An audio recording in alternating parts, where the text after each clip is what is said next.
Salut les filles, alors aujourd'hui ça va être une vidéo un peu spéciale parce que je me suis armée de mon micro. J'espère que le son sera bon et je vais vous expliquer en détail comment appliquer la fameuse poudre holographique que l'on voit un peu partout sur les réseaux sociaux maintenant. Donc celle-ci c'est la poudre de What's Up Nail. C'est une poudre à la base qui a été créée pour être appliquée sur un vernis gel, donc avec lampe UV. Moi personnellement j'en ai pas chez moi, j'ai aucun vernis gel chez moi, j'en ai jamais posé de ma vie. Mais visiblement, regardez, on peut aussi l'appliquer sur du vernis effet gel et peut-être même un peu plus. Donc voilà, celle-ci, comme je vous le disais tout à l'heure, c'est la Holographic Powder de chez What's Up Nail. Le petit pot contient seulement un petit gramme de poudre, donc je sais que ça fait peu, mais vous pourrez quand même faire énormément de manucure. Moi, il m'en reste beaucoup, alors que j'ai eu énormément de ratés. Pour ma part, ce qui m'a surpris quand j'ai reçu le flacon, en fait, regardez, c'est que le pot n'est pas rempli du tout. Il y a un faux fond immense, alors ne vous attendez pas à avoir un pot complètement rempli. Voilà, mais comme je vous le disais, on peut en faire vraiment beaucoup avec. Donc, no stress. Alors, j'ouvre le petit pot et voici comment se présente la poudre. C'est une poudre libre, super fine. Et elle est de couleur grise. Et semble peu holographique comme ça à première vue dans le pot, mais en fait c'est tout à fait normal. Le côté holo se fera en frottant directement sur l'ongle. Donc maintenant la voici sur ma peau, vous voyez c'est super fin, mais ça part super bien à l'eau, ne vous inquiétez pas. Pour l'application vous allez pouvoir la mettre soit avec un applicateur à maquillage, donc avec une petite mousse en silicone, ou bien directement au doigt. Moi c'est ce que je préfère parce que je trouve que je sens mieux ce que je fais si j'appuie assez ou pas assez sur le vernis.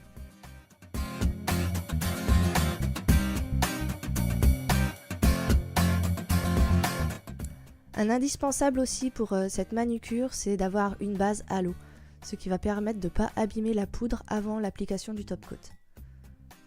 Voilà, donc celle-ci c'est la peel-off de chez Hunt, c'est Ready for Take-Off, désolée pour l'accent super English, elle est super bien.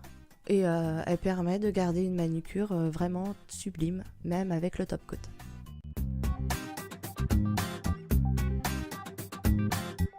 Donc maintenant que les présentations sont faites, on va débuter par ce qu'il ne faut absolument pas faire et les ratés que j'ai eus.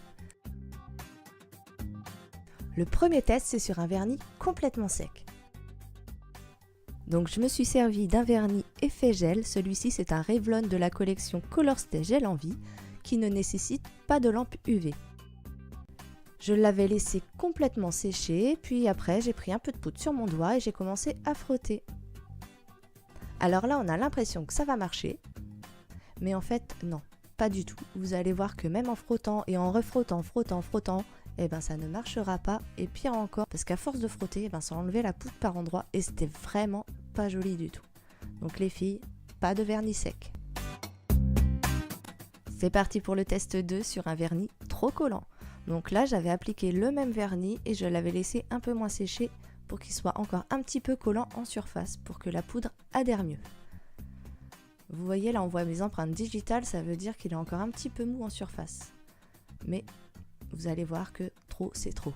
Donc là, je frotte et forcément, le vernis, il part avec, c'est la cata, je ne peux pas frotter. Et si je ne peux pas frotter, je ne peux pas avoir l'effet miroir que je veux avec cette poudre. Si c'est trop collant, vous pouvez l'appliquer bien sûr en tapotant, mais vous n'aurez pas l'effet miroir. Donc ce test raté.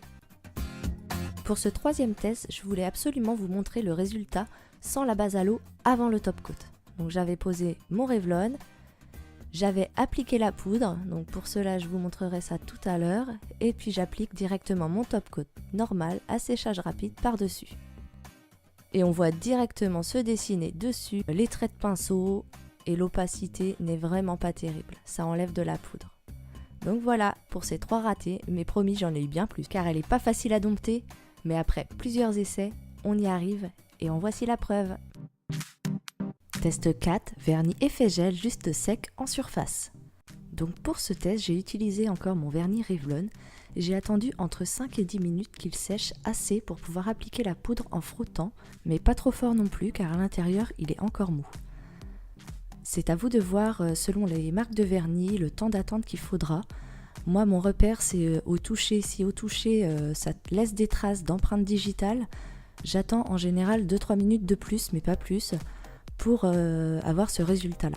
Alors au début, j'applique la poudre délicatement en mettant un petit peu partout et puis je commence à frotter tout doucement comme si je lustrais pour faire briller et vous allez voir que l'effet chrome ou miroir va apparaître petit à petit. C'est pour ça qu'en tapotant, vous aurez l'effet holo de dingue mais pas l'effet chrome.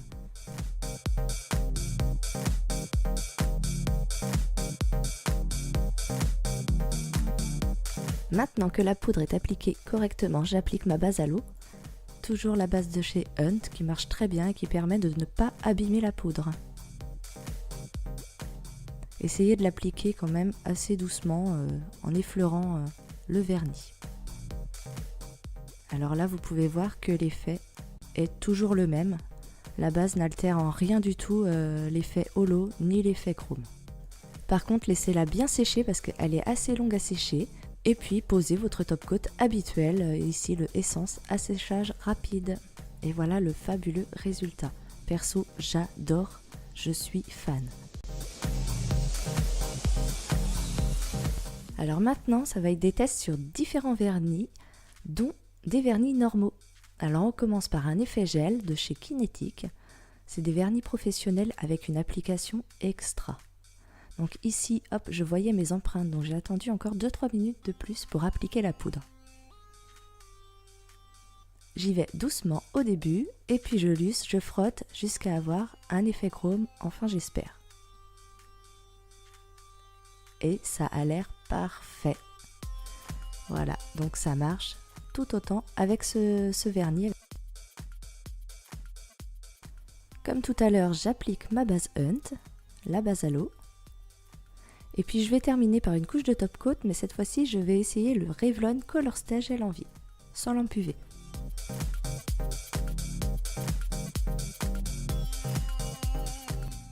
Et le résultat est nickel.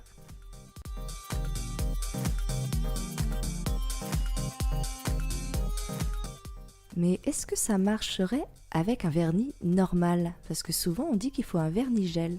Eh bien, on va le savoir tout de suite.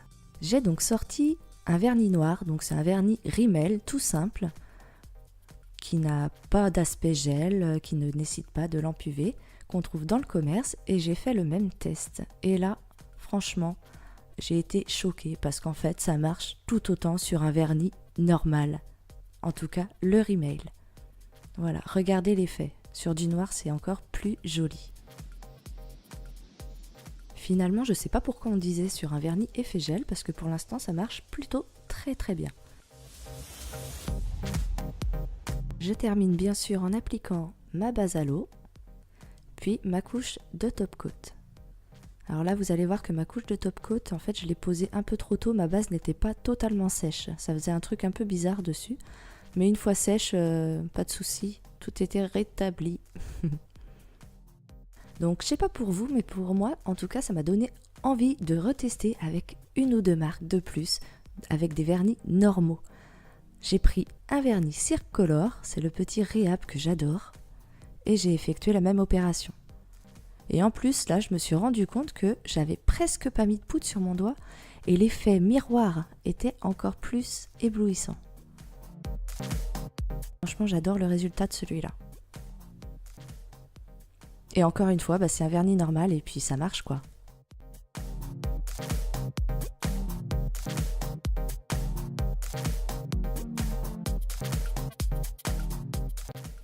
Ma base à l'eau, toujours la même. Donc là, il y a des petits accros, mais c'est pas la base qui a fait ça, c'est moi qui ai un peu tapé dessus, sans faire exprès. Et mon top coat. Et voilà, résultat, nickel encore.